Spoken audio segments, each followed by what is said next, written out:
कुरान मजीद की बहुत प्यारी आयत जिसमें परवरदिगार आलम मोमिनों को एक इनाम भी दे रहा है उनके ईमान की वजह से। फरमाया बक़ियतुल्लाह खैरुन लकुम, एक वजूद है जिसे खुदा ने आज तक बाकी रखा। फरमाया वजूद तुम्हारे लिए बाइसे खैर है, बाइसे बरकत है। अब ये किसका वजूद है? तो तमाम तर शिया मुफस्सिर अपनी तफसीरों में लिखते हैं ये किसी और का वजूद नहीं, ये वजूद वजूद मुबारक है इमाम ज़माना अज्जलल्लाहु तआला फरजहु शरीफ।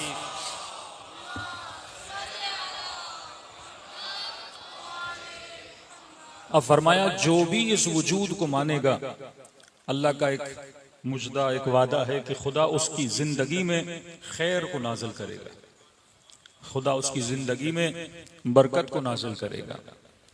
आज वाकईन जिंदगियों को तब देखा जाता है तो हमें कैसे पता लगे कि इसकी जिंदगी में खैर है, इसकी जिंदगी में खैर नहीं है। आज हमारी नस्लें जब मुआशरों को देखती हैं तो वाकईन ये फर्क खत्म हो गया कि जनाब क़ूलू ला इलाहा इल्लल्लाह तुफ्लिहू, कहो ला इलाहा इल्लल्लाह तो क्या हो जाओगे? कामयाब हो जाओगे। तो आज का जवान, आज का बच्चा देखता है कि जनाब 22 करोड़ का मुल्क, सारे ला इलाहा इल्लल्लाह कहने वाले, लेकिन जिंदगियों में फलाह नहीं है, जिंदगियों में वो कामयाबी नहीं है। जब मस्जिद के मनारों से अजान की आवाज सुने कि हय्या अला सलाह, हय्या अला सलाह, हय्या अलल फलाह, आओ कामयाबी की तरफ, और मस्जिद में आए, नमाज पढ़े, लेकिन जिंदगी कामयाब ना हो। ला इलाहा इल्लल्लाह कहे पर जिंदगी कामयाब ना हो, इमाम ज़माना को माने पर जिंदगी में खैर न हो, तो फिर अल्लाह के वादों का क्या होगा? कि खुदा कहे जिसने इस वजूद को माना उसकी जिंदगी में खैर है, जिसने ला इलाहा इल्लल्लाह कहा उसकी जिंदगी में क्या है? कामयाबी है। हय्या अलल फलाह, नमाज की तरफ आओ, ये राह कौन सी राह है? कामयाबी की राह है। फिर ये बच्चा टीवी देखे, यूट्यूब देखे, सोशल मीडिया देखे, करे कामयाब तो और हैं जो ला इलाहा इल्लल्लाह तो क्या अल्लाह के वजूद को नहीं मानते हैं। उनके मुल्क में आसाइश भी है, अमन भी है, लोड शेडिंग के मसले भी नहीं, चोरी चकारी भी नहीं, रिश्वत का निजाम भी नहीं, और यहां इतनी बड़ी दाढ़ी रखने के बावजूद भी बंदा राशि हो, मस्जिद में आने के बाद भी चप्पल चोरी हो जाए, ये कैसा मुआशरा है? हाँ? तो एक तरफ जब हम किसी वजूद को मानते हैं तो फर्क तो नजर आना चाहिए ना, कि अगर कोई अमीरुल मोमिनीन को मानता है, पहला इमाम, दूसरा नहीं मानता, भाई इन दोनों की जिंदगियों में फर्क क्या है? कोई अल्लाह के वजूद को मानता है, कोई अल्लाह के वजूद को नहीं मानता, इन दोनों की जिंदगियों में फर्क क्या है? आज सबका तर्ज जिंदगी एक बन गया, क्योंकि हम ज़बान से कहते कुछ हैं, ईमान हमारा किसी और चीज पर होता है। काफर भी हो तो ईमान एक चीज पर है, मुसलमान भी हो तो ईमान एक चीज पर है। तो जब ईमान किसी और पर हो और जबान पर कलमा किसी और का हो, तो जिंदगी में हमेशा असर उसका नजर आता है जिस पर इंसान का क्या होता है? ईमान होता है। अब पहला सवाल, ये जवान जिसे कामयाबी समझता है, क्या वो कामयाबी है कि नहीं? खुदा जिसे कामयाबी समझता है, क्या वो कामयाबी क्या है? असलन जब हम दुआएं करते हैं खुदा मेरे रिज्क में इजाफा फरमा, तो मेरे जहन में कौन सा रिज्क होता है? जब ज़ियारत आशूरा पढ़ते हैं तो कहते अल्लाहुम्मा अर्ज़ुक़निल बराअह, ऐ खुदा मुझे रिज्क दे। किसका रिज्क दे? बराअत का रिज्क दे। अल्लाहुम्मा जअलनी महयाया महया मुहम्मदिन व आले मुहम्मद, ऐ खुदा मुझे जिंदगी चाहिए। कैसी जिंदगी? फरमा जैसी मोहम्मद और आले मोहम्मद की जिंदगी थी। अगला जुमला व ममाती ममात मुहम्मदिन व आले मुहम्मद, ऐ खुदा मुझे मौत भी ऐसी देना। मतलब मेरा जीना, मेरा जाना दोनों किसकी तरह हो? मोहम्मद और आले मोहम्मद की तरह हो। अब मैं दुआ तो कर रहा हूं, लेकिन सवाल यह है क्या उस तरह जीने की कोशिश भी कर रहा हूं कि नहीं? जब कहता हूं अल्लाहुम्मा जअलनी महयाया महया मोहम्मद व आले मोहम्मद, मुझे हयात मोहम्मद अता कर, हयात अली इब्न अबी तालिब अता कर, तो क्या अली की हयात जैसी जिंदगी जीने की कोशिश भी कर रहा हूं कि नहीं? या मैंने दीन का खुलासा कर दिया नमाज में? आज जब मैं लफ्ज बोलता हूं इबादत, तो आपके जहन में तसव्वुर क्या आता है कि फला बंदा आबिद है? तो आपके जहन में क्या डेफिनेशन ऑफ आबिद है? आबिद वो है जो नमाज पढ़े, आबिद वो है जो हज पे जाए, आबिद वो है जिसके माथे पे सजदों के निशान हो। हम कहते हैं ये इबादत है। और खुदा कहे कि वमा खलक़तुल जिन्न वल इंसा इल्ला लियअबुदून, मैंने इंसान को खल्क इसीलिए किया ताकि वो क्या करे, इबादत करे। और इबादत इज इक्वल टू नमाज, इबादत इज इक्वल टू रोजा, इबादत इज इक्वल टू खैर व खैरात। मैंने इबादत को महदूद कर दिया चंद दिन की एक्टिविटीज में। तभी वो इबादत खवारिज भी कर रहे थे, लश्कर यजीद वाले भी कर रहे थे कि इमाम हुसैन अपनी पूरी रात जो मौला ने मोहलत मांगी कि एक रात मोहलत दो, मैं तस्बीह खुदा करूंगा, तो सूरह आले इमरान की 177 और 178 आयत की बड़ी शदीद तरीके से मौला विर्द कर रहे थे कि शिमर चीख उठा के हुसैन इतनी बार इस आयत को क्यों पढ़ रहे हो। तो आयत ये थी कि खुदा कुफार को ये कहता है, बनी इसराइल के लिए है कि तुम ये समझते हो कि खुदा तुझे जो जिंदगी लंबी दे रहा है ये अल्लाह की तरफ से रहमत है। कोई इंसान ये समझे मुझे माल ज्यादा मिला तो ये रहमत, जिंदगी ज्यादा मिली तो महरत। अल्लाह कहता है ये रहमत नहीं, ये मोहलत है। और ये मोहलत कभी अजाब भी बन जाती है कि सद्दाम जितना लंबा जीता वो अजाब था उसके लिए, यजीद जितना लंबा जिए ये अजाब है इसके लिए। ऐ शिमर, अगर तुझे मौत नहीं आ रही, पूरी शबे आशूर का है, हुसैन के सीने पर भी सवार है, ये तुझे मोहलत दी जा रही है। और ये मोहलत तेरे लिए क्या बन रही है, अजाब बन रही है। ये रहमत नहीं है, ये अजाब है। उससे इबरत नहीं ले रहा। तो हमारे जहनों में जो तसव्वुरात हैं वो तसव्वुरात गलत हैं। हमने इबादत का तसव्वुर बनाया सिर्फ नमाज पढ़ना। फला बंदा आबिद है क्योंकि नमाज पढ़ता था, फला बंदा आबिद है क्योंकि हज पे जा चुका है, फला बंदा आबिद है क्योंकि तरतीब से रोजे रखता है। अब यहां नमाज पढ़ के दुकान पे उसका अमल कैसा था हमने इसको देखा ही नहीं, या नमाज पढ़ के उसके लोगों के साथ मामलात कैसे थे हमने देखा ही नहीं। अच्छा जनाब, अगर हमने आपकी तारीफ और आपकी डेफिनेशन मान ली कि इबादत इज इक्वल टू नमाज, रोजा, हज और ज़कात, तो मुझे ये बताइए 24 घंटे में कितनी इबादत करते हैं हम? मुश्किल से 17 मिनट की नमाज, साल में एक हज, चलो एक आधी ज़ियारत। तो खुदा ने तो कहा जिंदगी का मकसद ही इबादत है। मतलब मेरे 24 घंटे किस में गुजरे हैं? इबादत में गुजरे। अब आओ प्रैक्टिकली क्या पॉसिबल है कि बंदा 24 घंटा मुसल्ले पे बैठे? पॉसिबल है बंदा 24 घंटा नमाज पढ़ता रहे? पॉसिबल है कि बंदा 24 घंटा अल्लाह का जिक्र करता रहे? तो जनाब अगर 24 घंटा मस्जिद में बैठ गया तो बच्चों के लिए कमाने कौन जाएगा? 24 घंटा जिक्र खुदा करता रहा तो जॉब पे कौन जाएगा? कारोबार कौन करेगा? तो जब आपके लिए पॉसिबल नहीं है तो खुदा भी ऐसी डिमांड नहीं कर सकता कि जिंदगी का मकसद इबादत है। अब सवाल यह है कि मैं जिसको इबादत समझ रहा हूं वो इबादत और है, खुदा जिसे इबादत समझ रहा है वो इबादत और है। अगर इबादत को समझ जाओ तो रातों को सलमान का सोना भी इबादत बन जाता है। फिर नबी की वो हदीस शैख़ फी अयालिह कन्नबी फी उम्मतिह, फरमाया जो बंदा अपने अहलो अयाल के लिए रिज़्क़ हलाल की तलाश में निकलता है, इस बूढ़े की मिसाल अपने घर वालों के लिए ऐसे है जैसे नबी अपनी उम्मत में तबलीग के लिए बाहर निकला है। अब ये जो रोड के किनारे पे खड़ा होके रेड़ी लगा के कुछ फ्रूट बेच रहा है, ये इबादत कर रहा है। शायद तेरे मस्जिद में आने से उसकी इबादत क्या हो, अफजल हो। ये पसीना जो बहा रहा है अपने बीवी बच्चों के लिए, रिज़्क़ हलाल के लिए क्या कर रहा है? इबादत कर रहा है। सारे नतीजे आपने यहां तो नहीं देखने, असल नताइज दुनिया कहाँ मिलते हैं? आखिरत में मिलते हैं। तभी जब एक मजदूर रसूल की खिदमत में आया, मजदूर मतलब घर बनाता था, रास्ते का काम करता था, नबी ने उसे देखा, पसीने से शल था और उसके हाथों के नाखूनों पे मजदूरी कर करके मिट्टी जमा हो गई थी। अजीब प्यारी रिवायत है। फरमाते रसूल ने उसके हाथ को आगे बढ़ाया और उसके नाखूनों पे लगी हुई मिट्टी को उतारा और मुस्तफा ने उस मिट्टी को बोसा दिया और फरमाया कि इसके बदन से जो पसीने के कतरे गिर रहे हैं, ये पसीने के कतरे नहीं, ये तस्बीह इलाही के दाने हैं जो टपक रहे हैं। तस्बीह सिर्फ वो नहीं कि हाथों पे लगी हो और बंदा सुभान अल्लाह कहे, वो भी तस्बीह है कि जब राह खुदा में चलते हो और बदन से पसीना गिर रहा है, ये पसीना तस्बीह इलाही कर रहा है, ये खून तस्बीह इलाही कर रहा है, ये रगों में दौड़ता हुआ लहू तस्बीह इलाही कर रहा है। क्यों कहा कि जब करबला के रास्ते पे चलते हो तो तुम्हारे पांवों की खाक को मलाइक अपने परों से मस करते हैं, क्योंकि ये चलना इबादत है, ये राह इबादत है, ये राह मेहनत है, ये आपको शबीह करबला बना देती है। तो फरमाया जिंदगी और इबादत का मतलब ये नहीं कि बंदा सिर्फ नमाज पढ़े, इबादत एक कंप्लीट तसव्वुर हयात है कि जिंदगी ऐसे गुजारी जाए जैसे रब को पसंद है। फिर सांस अंदर जाए तो इबादत, सांस बाहर भी आए तो इबादत। सलवात पढ़े मोहम्मद वाले मोहम्मद पर।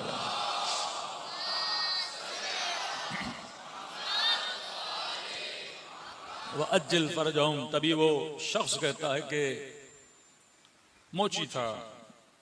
देखिए बड़े बड़े ताजिर, बड़े बड़े लोग, हर बंदे की तमन्ना है कि मुझे इमाम ज़माना की क्या हो जाए, ज़ियारत नसीब हो जाए। लेकिन एक मोची आदमी कहते मैं इनके दुकान पे बैठा था और मेरी तमन्ना थी मुझे इमाम की ज़ियारत नसीब हो।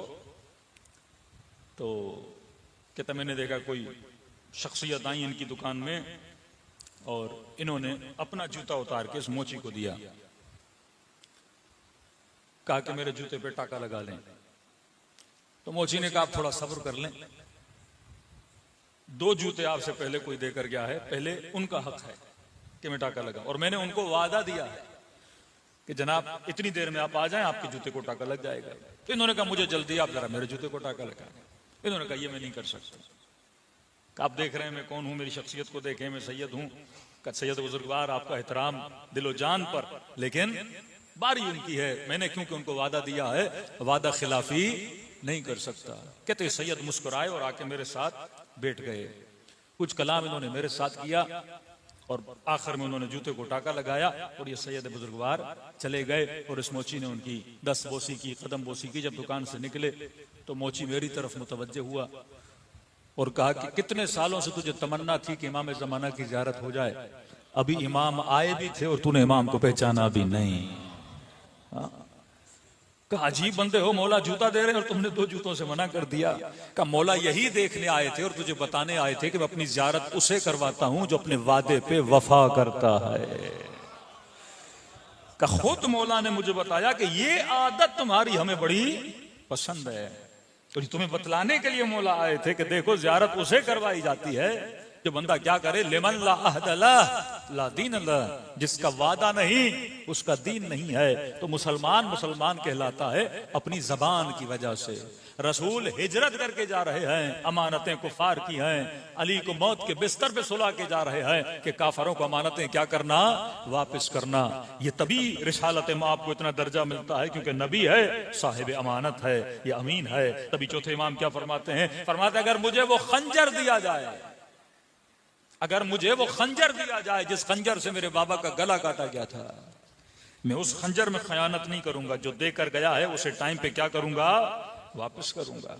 जिंदगी गुजारने का सलीका ऐसा हो कि अगियार भी इंसान से क्या हो जाए, इंस्पायर हो जाए। अब कोई काफर भी है, अगर अखलाक का अच्छा है, मुसलमान क्या हो जाएगा, इंस्पायर हो जाएगा। वो आपका बच्चा हो, किसी गैर का बच्चा हो, वो सच्चा है उसकी तारीफ करेगा, वो ईमानदार है उसकी तारीफ करेगा। यहाँ तारीफें सिफात की जाती हैं, अफराद की नहीं की जाती। तभी फरमाया शख्सियत परस न बनना, सिफत परस बनो। सिफत अच्छी अगर दुश्मन में भी है उसकी क्या करो, तारीफ करो। हातम ताई सखी था, तो मौला फरमाते काफर तो था लेकिन जहन्नुम की आग इसके बदन को जलाएगी नहीं। का मौला क्यों, फरमाया क्योंकि सखी था। मतलब जहन्नुम भी सिफत देख के बंदे को जलाती है। क़यामत के दिन यौम तरल मुमिनून वल मुमिनात यस्अा नूरुहुम बैना अयदीहिम व बिअयमानिहिम, वहां पर यह नहीं है कि खुदा कैलकुलेशन पे कैलकुलेट करे किसने कितनी नेकियां की, किसने कितने सवाब की। फरमानी हर बंदे का चेहरा बताएगा। मोमिन है तो चेहरा बताएगा, मुनाफिक है तो चेहरा बताएगा, मोमिन है तो चेहरे की चमक बताएगी मोमिन है। वहां ये कहने की जरूरत नहीं तू जन्नत में जा, तू जहन्नुम में जा। वहां जन्नत जन्नती को खुद बुलाएगी कि तू मेरे पास आ। वो जहन्नुम जहन्नुमी को खुद बुलाएगी कि तू मेरी खुराक है, तू मेरे पास आ। तो फरमाया अगर ये सिफात तेरे अंदर आ जाए, इस्लाम नाम है सिफत का, खुद लफ्ज इस्लाम का मतलब क्या है, अमन व अमान। एक बंदा कहे मैं मुस्लिम लेकिन हाथों में बम धमाके हों, गले काटे, जिसके वजूद और शक्ल से इंसान को दहशत आए और कहे कि मैं क्या हूं, मुस्लिम हूं। मुस्लिम का मतलब जिसे देखकर इंसान का दिल करे कि अगर मैं घबराहट में हूं इसके पास जाऊंगा तो मुझे अमन अमान मिल जाएगा। दुश्मनान अहले बैत भी जब आते थे, कहते हैं एक शकीउल कल्ब बंदा जिसने करबला में मजालिम में शामिल था, दौड़ते दौड़ते मदीने पहुंचा। किसी ने कहा अगर तुम्हें रहने के लिए जगह चाहिए, खाने के लिए खाना चाहिए, तो एक ही घर है मदीने में जो 24 घंटा फकीरों के लिए, गरीबों के लिए खुला रहता है। मतलब आप एक मोहल्ले में रहते हैं, उस मोहल्ले में किसी बंदे से बोला जाए जनाब अगर आपकी बेटी बीमार है, आपको जिंदगी में कोई मसला है, तो आप इस मोहल्ले में किससे उम्मीद लगा सकते हो? वो जिसका नाम लेगा वो शिया इमाम ज़ैनुल आबिदीन होगा। अगर उसमें आपका नाम नहीं आ रहा तो आप शिया ज़ैनुल आबिदीन नहीं हो, सिफती तौर पर। 4 भाई हैं, 7 भाई हैं, अगर किसी भाई से बोला जाए जनाब आपको मसला हो, तो आप 7 भाइयों में से किससे उम्मीद लगा सकते हो? वो जिसका नाम लेगा वो सिफत में इमाम ज़ैनुल आबिदीन का शिया है। कि लोग खूबियों के लिए आपसे क्या लगाएं?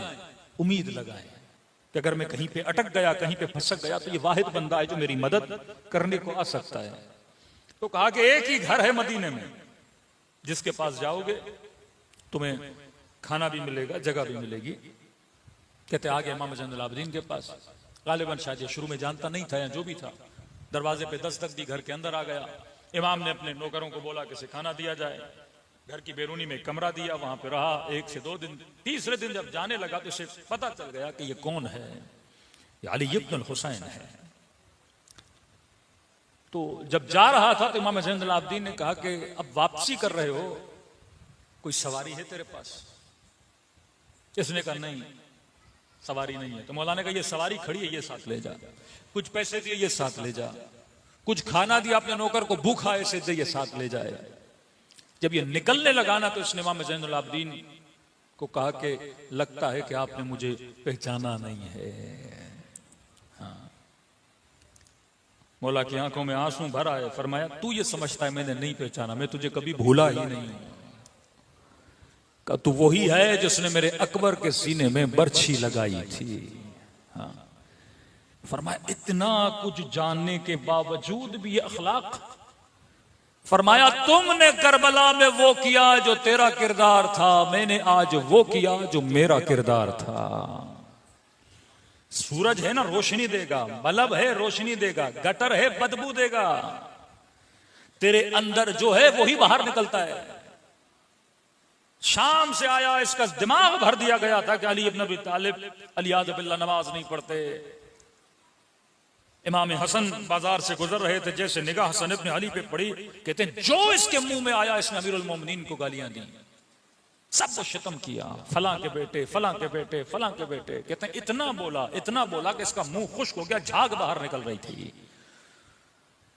मौला हसन ने इसे देखा, अपने गुलाम को कहा कि बोल बोल के थक गया, इसे थोड़ा पानी पिला दो। हाँप रहा था, सांसें उसके, मतलब इतना गुस्से में था, इसके दिमाग को इतना भर दिया गया था। पानी जब उसने पिया तो इमाम हसन ने फरमाया लगता है मुसाफिर हो, अगर रहने के लिए जगह नहीं तो हसन तुझे घर दें, अगर पैसों के लिए परेशान हो तो तुझे पैसे दूं, अगर सवारी नहीं तो तुझे सवारी दूं।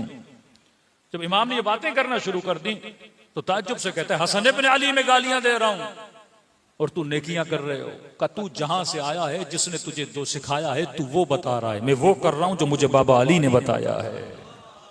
हाँ।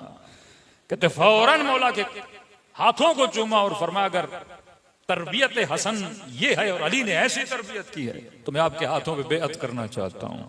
एक अखलाक ने इसे हसन का मुरीद बना दिया। ये दीन है, ये इबादत है। नमाज प्रैक्टिस है, 17 मिनट की प्रैक्टिस तुझे ये सिखाती है कि तुमने 24 घंटे कैसे गुजारने हैं। तभी फरमाइए फलाह व बहबूद है। खाना खाना हलाल, नमाज में हराम। पानी पीना हलाल, नमाज में हराम। लेफ्ट एंड राइट देखना हलाल, नमाज में हराम। इब्तदाई नमाज में हम्द पढ़नी है, यासीन पढ़ो हराम, रहमान पढ़ो हराम, बकरा पढ़ो हराम। अल्लाह का कुरान है। परवरदिगारा मैंने अल्लाह अकबर कहा, सुबह की पहली रकत में हम्द पढ़ा, दूसरी रकत में हम्द की जगह पे यासीन पढ़ूं, कल्ब कुरान का हराम है।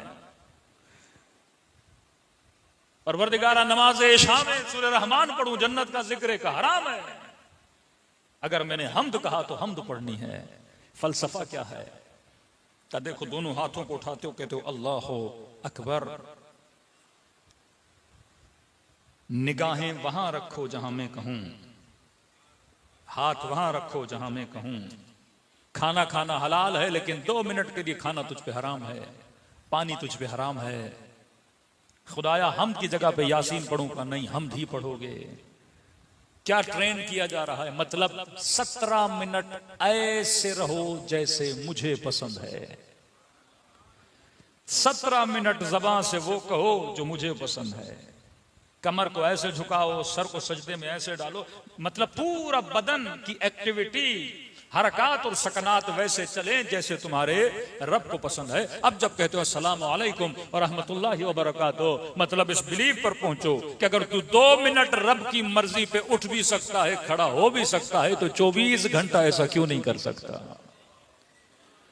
तो हर बंदा रब को दलील देता है नमाज पढ़ने के बाद, है खुदा जैसा तूने कहा मैंने किया। फिर बाहर निकल के वैसा नहीं करेगा तो अल्लाह क़यामत में पूछेगा ना, जब 2 मिनट कर सका तो बाकी क्यों नहीं किया? जब 2 मिनट तेरे दिमाग ने मुझे एक्सेप्ट किया तो बाकी घंटों में तुम्हारे दिमाग ने मुझे एक्सेप्ट क्यों नहीं किया? तो इबादत का मतलब सिर्फ नमाज नहीं, इबादत का मतलब तर्ज जिंदगी है। अल्लाहुम्मा जअलनी महया या महया मुहम्मदिन व आले मोहम्मद, ऐ खुदा ऐसी जिंदगी नसीब फरमा जैसी तूने मोहम्मद और आले मोहम्मद को नसीब फरमाई। सलवात पढ़े मोहम्मद वाला।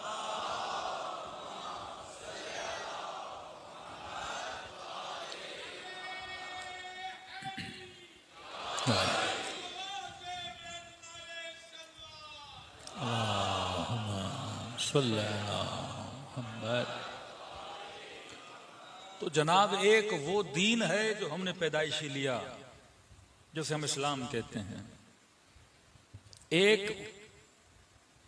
लफ्ज मजहब, मजहब का मतलब है जिहाब, चलना। कहते हैं आपका मजहब क्या है? इसका उर्दू में तर्जुमा करें तो आपका चलन क्या है, किस पे चलते हो, वो आपका मजहब है। अमीरुल मोमिनीन की कई बातों पे चलते हो तो शिया मजहब है। अबू हनीफा की बातों पे चलते हो तो सुन्नी हनफी मकतब है। आपका चलन क्या है? अब एक हमारा वो चलन है जो हम बताते हैं कि हम मुस्लिम हैं, मकतब इस्लाम है। एक वो चलन है जिस पे हम अभी चल रहे हैं, वो किसी का सेकुलरिज्म है, किसी का लिबरलिज्म है, किसी का कैपिटलिज्म है। ये भी मजहब है कि फरमाया आखिरी जमाने में लोगों का मजहब क्या होगा? फरमाया दीनुहुम दनानीरुहुम, ये रसूल फरमाते हैं आखिरी जमाने में लोगों का चलन होगा पैसा। हिम्मतहुम बुतूनुहुम, ये सारी एनर्जी लगाएंगे पेट के लिए। मतलब 4 दिन पहले प्लान करेगा कि मैंने खाना क्या खाना है, सारी हिम्मतें जोड़ेगा शिकम के लिए। या अरब मुसलमानों को देखें, उनके लिए मशहूर है एक तो पेट पालन, दूसरा पैसा। फरमाया आखिरी जमाने में लोगों का चलन, मकतब हो, मजहब होगा पैसा, धन, दिनार, सोना। पैसा क्यों बोला? क्योंकि जितने फैसले लिए जाएंगे वो किसकी वजह से लिए जाएंगे? पैसे की वजह से। दोस्तियां पैसे की वजह से, मनसब पैसे की वजह से, जुल्म पैसे की वजह से। अमेरिका ने असला बेचना है तो जुल्म होगा, जुल्म होगा तो असला बिकेगा ना। शिया सुन्नी आपस में लड़ेंगे तो गोलियां बिकेंगी ना। मुसलमान मुसलमान का गला काटेगा तो गोली बिकेगी ना। इंसान इंसान का दुश्मन बनेगा तो बम खरीदेगा, मिसाइल खरीदेगा। अब वो चाहे कोई यहूदी मरे या मुसलमान मरे, मर तो इंसान रहा है। जब इनकी आपस में दुश्मनी बनेगी तो ये एक दूसरे के लिए सारा पैसा किस पे लग रहा है? मिसाइलों पे, बमों पे, धमाकों पे। मुल्कों का सारा बजट किस पे खर्च हो रहा है? पैसों पर। जब आप लफ्ज इस्तेमाल करते हो पावर पॉलिटिक्स, मतलब पावर क्या है? पावर आपको क्या देता है? पैसा, मकाम, मनसब, ये क्या सब क्या देता है आपको? सियासतदान को किस चीज की लत लग जाती है? पैसे की लत। तो मकतब क्या बना? पैसा। कत्ले अबा अब्दुल्लाह अल हुसैन, इब्ने साद क्या कह रहा है? शहरे रे की हुकूमत। इब्ने जियाद किस चीज के पीछे? मनसब।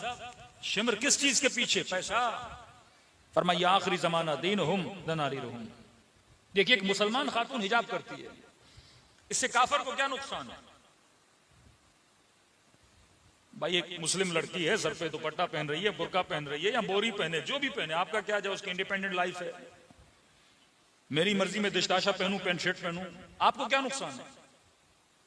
कभी आपने सोचा एक सुन्नी से आपको क्या नुकसान है? एक शिया से सुन्नत को क्या नुकसान है? ये जो दुश्मनियां, नफरत इंसान अपने अंदर पालता है, कभी 5 मिनट के लिए सोचे अगर कोई शिया है, मजलिस कर रहा है, मातम कर रहा है, मुझे उससे क्या नुकसान है? कोई नुकसान नहीं। एक हिंदू मंदिर में जा रहा है, मुझे क्या नुकसान है? मुझे नुकसान तब है मेरे घर पे आके आग लगाए, मेरा ताला तोड़े, मेरे पैसे चुराए। एक बंदा सबीले लगा के सबको पानी पिला रहा है, मुझे इससे क्या नुकसान है? मैं क्यों नफरत करूं इस इंसान से? फ्री में लंगर खिला रहा है, खाने खिला रहा है, मुझे इससे क्या नुकसान है? मैं इसकी दुश्मनी क्यों पालूं? आज आधे से ज्यादा इंसानों ने जो दिलों में दुश्मनियां रखी है, उनको यह पता भी नहीं कि मैं दुश्मनी क्यों कर रहा हूं। वो नफरत उसी इंसान को खत्म किए जा रही है। अक्लमंद तरीन इंसान वो है जो दिलों में दुश्मनियां नहीं पालता। आज अगर शियाबाज अकाबिरे मुसलमानों को नहीं भी मानता तो वो आज के मुसलमान से नफरत नहीं करता। भाई ठीक है, हम माविया नबी सुफियान को नहीं मानते, अब ये थोड़ी है क्योंकि माविया को मानता है मुझसे नफरत करें। नहीं, हम कारोबार भी करते हैं, हम काम भी करते हैं। लेकिन यहां मामला क्या है, अगर आप शियों की फिक्र से मुत्तफिक नहीं हो तो आप शिया से नफरत करने लगते हो, और ये नफरत इंसान की सारी एनर्जी को क्या कर देती है? तबाह बर्बाद। अब वो नफरत क्यों डाली जाती है? इसके पीछे पैसा है। मुफ्ती खरीदे जाते हैं, मौलवी खरीदे जाते हैं, फतवे खरीदे जाते हैं, असला बेचा जाता है, कौम परस्ती में असला बिकता है, मजहब परस्ती में असला बिकता है, फिरका परस्ती में असला बिकता है। पैसा, धन, दीन हुम दनानी रहो। और दूसरी तरफ वो मुहज्जब मुल्क जो खुद को मुहज्जब और एथिकल और अखलाकमंद सोसाइटीज मानते हैं, डेमोक्रेटिक कंट्रीज मानते हैं। अब भाई अगर कोई मुसलमान खातून हिजाब करती है, आपको क्या नुकसान है? सबसे पहले यूरोप में जिस मुल्क ने, बल्कि दुनिया में जिस मुल्क ने हिजाब पे पाबंदी लगाई वो फ्रांस था। भाई आपका मुसलमानों ने बिगाड़ा क्या है? और यूरोप में सबसे बड़ी आबादी जिस मुल्क में मुसलमानों की रहती है वो फ्रांस है। स्कूलों में पाबंदी लगाई, कॉलेज में पाबंदी लगाई, वर्क प्लेसेस पे पाबंदी लगाई कि अगर औरत काम करेगी हिजाब नहीं करेगी। अब 5 मिनट के लिए सोचिए, मैं अपने सर पे दुपट्टा रखती है कोई खातून, तो उसको क्या नुकसान है? कैपिटलिज्म। दुनिया में सबसे ज्यादा मेकअप बनाने वाला मुल्क है फ्रांस। मेकअप मर्द तो नहीं यूज करते, खवातीन यूज करती हैं। क्या हिजाब करेगी तो मेकअप कौन करेगा? कैपिटलिज्म। उसके कारखानों को नुकसान है। अगर दुनिया की सारी औरतें कपड़े ओढ़ना शुरू कर दें तो ये फैशन इंडस्ट्री का क्या होगा? मेकअप इंडस्ट्री का क्या होगा? ब्यूटी इंडस्ट्री का क्या होगा? ये सारी प्रोडक्ट बेचने के लिए उस खातून को फेमिनिज्म के नाम पे उलझाया जाता है ताकि हमारी प्रोडक्ट खरीदे। जो बंदा जवानी से पेप्सी पीता आ रहा है, आज किसी मुज्तहिद ने फतवा दे दिया जनाब ये प्रोडक्ट इस्तेमाल नहीं करो, बहुत आसिस्तानी ने फतवा दिया है, तो क्या करें जनाब? अल्टरनेट बना देते हैं। फैसलाबाद के किसी बंदे ने नेक्स्ट कोला बना दिया। मतलब मैंने वो टेस्ट नहीं छोड़ना मैंने टेस्ट नहीं छोड़ना, मैंने वो चीज पीनी जरूर है। इस कदर आपकी शिकम को अपने टेस्ट का गुलाम बना देते हैं। क्या आपने कहा मैकडॉनल्ड नहीं तो अल्बेक तो खाना है हमने, टेस्ट हम नहीं छोड़ सकते। हम मुर्गा जरूर खाएंगे, नाम बदल देंगे हम उसका, चीज हम जरूर खाएंगे। वो हर चीज में आपको ये मॉडर्न स्लेवरी, आपको गुलाम बनाया जाता है। इंसान जब अपनी फितरतों को न पहचाने, इंसान जब अपने मजहब को न पहचाने, हाँ यौम नदउ कुल्ल उनासिम बिइमामिहिम, क़यामत के दिन तुझे अपने इमाम के नाम से उठाया जाएगा। तू चीखता रहेगा मेरा इमाम महदी था, अल्लाह कहेगा नहीं तेरा मजहब और था। तू जिसके कहने पे जिंदगी और जिसकी सोच पे जिंदगी गुजार रहा था वही तेरा इमाम था। इमाम का मतलब आगे चले, मामूम का मतलब पीछे चले। अब तू बता तू किसके पीछे चल रहा था? अगर फर्जंद ज़हरा के पीछे चल रहा था तो तेरा इमाम इमाम ज़माना था। ये मजालिस, ये जिक्र अहले बैत है ही इसके लिए कि इंसान अपने ब्रेन को, अपने जहन को खिदमत मकतब अहले बैत और खिदमत दीन के लिए आमादा करे, दिलों को करबला की तरफ रवाना करें। इमाम हुसैन के जहन को पढ़ने की कोशिश किया करें। आप इमाम हुसैन को मानते तो हैं, लेकिन हुसैन कैसे बने उस चीज को ढूंढें ताकि आप भी उस राह पे चल सकें। सारे मैदान को छोड़ के जा रहे हैं, अली नहीं जा रहे। तो किस चीज ने अली को इस चीज पे आमादा किया कि तलवार टूट भी जाए पर मैंने मैदान छोड़ना नहीं है? वो कौन सी फिक्र है जो मौत के बिस्तर पे सुला देती है और सुकून की नींद भी आ जाती है? अगर मैं उस फिक्र पे पहुंच गया फिर मैं शहीद आरिफ हुसैन अल हुसैनी बन सकता हूं। फिर मैं शहीद सिब्ते जाफर बन सकता हूं, फिर मैं मैसम तम्मार बन सकता हूं। ये फिक्र बन जाए तो मुआशरा बन जाता है। फरमाया कसरत से मेरे बाबा को सलाम करो। का मौला इतनी ताकीद क्यों है? फरमाया क्योंकि आशूरा के दिन मेरा बाबा तरस गया था।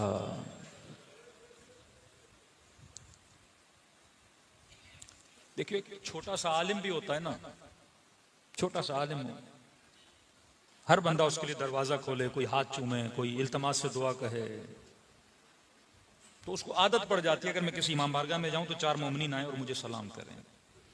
कोई इमाम हो, उठते बैठते कभी अब्बास आगे, कभी अकबर आगे, कभी औनो मोहम्मद, चचा सलाम, भाई सलाम, आका सलाम, मौला सलाम, अदब अदब, इज्जत इज्जत, एहतराम एहतराम, उफ तक कोई ना बोले इन शख्सियात को। फरमा जब सारे शहीद हो गए तो मेरा बाबा तरस गया था, कोई आकर बोले अस्सलाम अलैका या अबा अब्दुल्ला।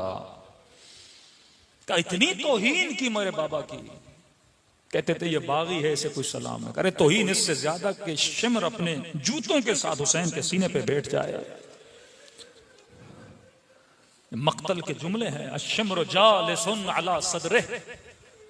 आप बोलोगे ना जालिसुन अला कुर्सी, में कुर्सी पे बैठा हूं, फरमाते नहीं, जालिसुन अला सदरिह, मेरे बाबा के सीने पे बैठा था।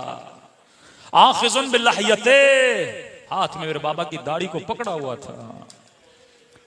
फरमा 70 कदमों से ज़ैनब ये मंजर देख रही थी।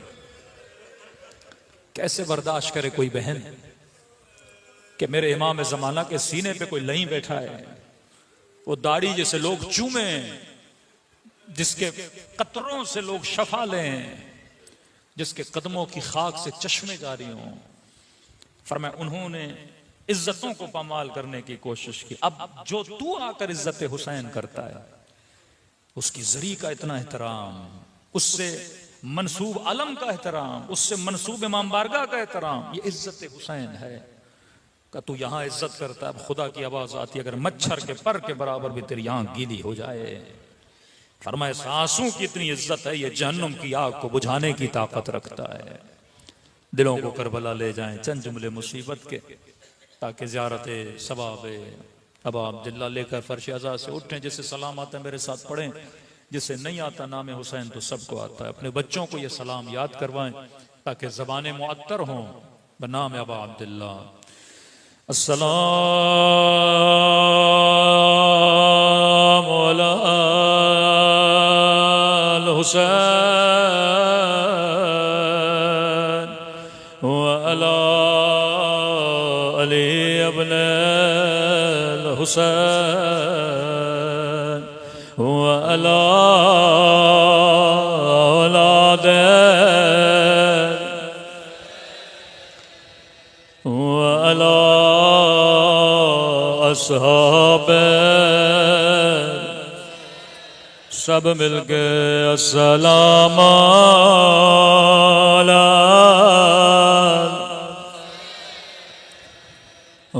अला अली इब्न अला औलाद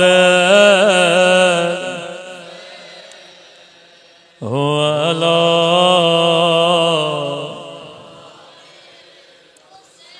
सब मिलके अस्सलाम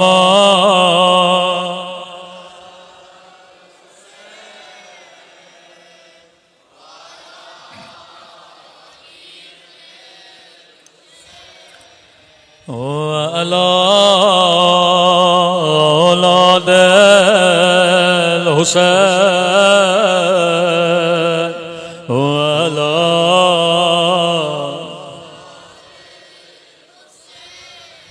मेरा सलाम हो उस दर्द भरे मंजर पे जब ज़ैनब की नजर एक पामाल बदन पे पड़ी।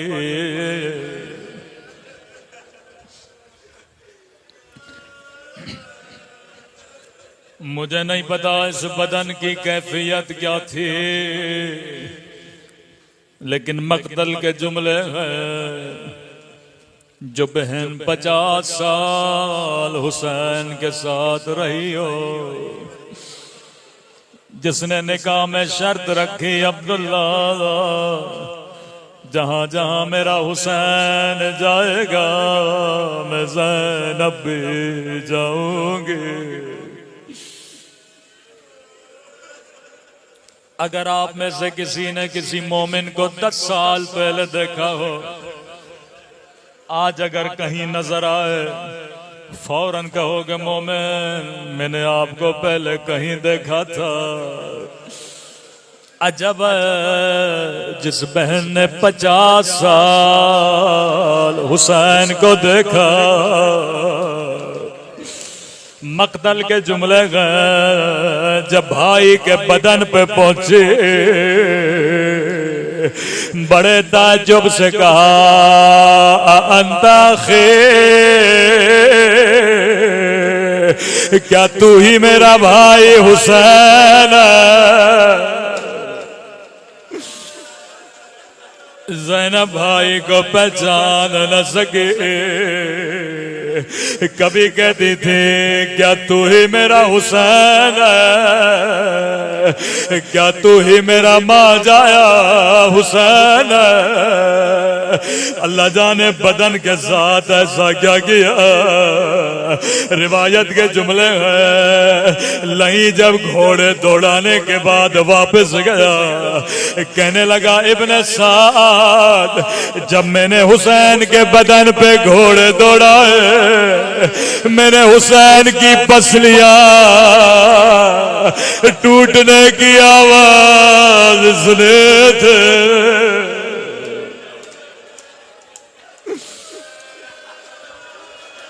फरमाया बदन बदन न था बल्कि गोश्त का लोथड़ा था।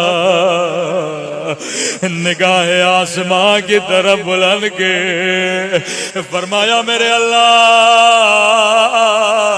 मेरा हुसैन इस काबिल तो न था कि उसके बदन पे घोड़े दौड़ाए जाए। वो अम्मा जहरा ने चक्किया पीस पीस के बोला था। अब मुझे समझ नहीं आती 50 साल ज़ैनब ने भाई को नहीं पहचाना। अल्लाह जाने 4 साल बच्ची ने बाबा को कैसे देखा। खुदा किसी बच्ची को बाबा का जख्मी बदन न दिखाए। अल्लाह आप सबको करबला की ज़ियारत नसीब कराए। जब करबला जाए मौला हुसैन की जरी की ज़ियारत करके हबीब इब्ने मज़ाहिर की जरी से जैसे बाहर निकलोगे उल्टी तरफ एक जरी है जिसके अंदर लाल रंग की रोशनी है। अक्सर मोमिनों ने कहा मौलाना जब यहाँ जाते हैं तो ऐसे लगता है दिल फट जाएगा, जिगर मुंह को निकल आएगा। सुनोगे ये कौन सी जगह है? हर बंदे का दिल तड़पता है। ऊपर नाम लिखा है रअसुल हुसैन। ये वो जगह है जहां मौला का सर काटा गया था। ये वो जगह है जहां हुसैन जमीन को कह रहे थे जमीन करबला नीचे चली जा, कहीं ये मंजर मेरी बहन देख न ले। वहां ज़ैनब कह रही थी जमीन करबला ऊपर चली जा, मुझे मेरा माजाया दिखा दे। अल्लाह जाने 4 साल बच्ची ने ये मंजर कैसे देखा। मक्तल के जुमले सैयदा जैसे मक्तल में पहुंची क्या देखा? 4 साल बच्ची है जिसने खुद को बाबा के सीने पे सुलाया है। सैयदा कहती हैं मैं बच्ची को उठाना चाहते थे, कटी हुई गर्दन से आवाज आई, ठहर जा ज़ैनब, ठहर जा ज़ैनब। ओ मेरी थकी हुई बच्चे तमाचे खा खा कर सो गई।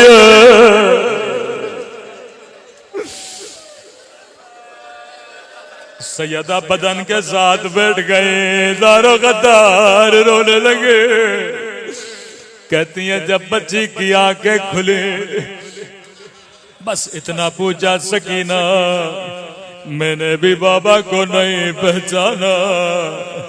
सकीना बदन दो चीजों से पहचाना जाता है, या लिबास से पहचाना जाता है या सर से पहचाना जाता है। सकीना बाबा के बदन पे सर नहीं है, ओ जालिमों ने लिबास भी उतार लिया है, तूने बाबा को कैसे पहचाना?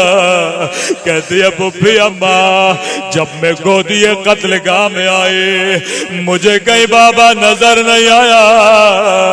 कहीं से तीर उठाओ, कहीं से नेज़े उठाओ, मैं ढूंढ ढूंढ के थक गए। मैंने कहा मेरे गरीब वतन बाबा, ओ मेरे 3 दिन के प्यास है बाबा, ओ बाबा तेरी यतीमा बच्चे आ गए, ओ तेरे सीने पे सोने वाले। एक मर्तबा कटी गर्दन से आवाज, इलाहिया इलाहिया आजा मेरी थकी हुई बच्चे, आजा मेरी प्यासी बच्चे। अला लअनतुल्लाह अलल कौम।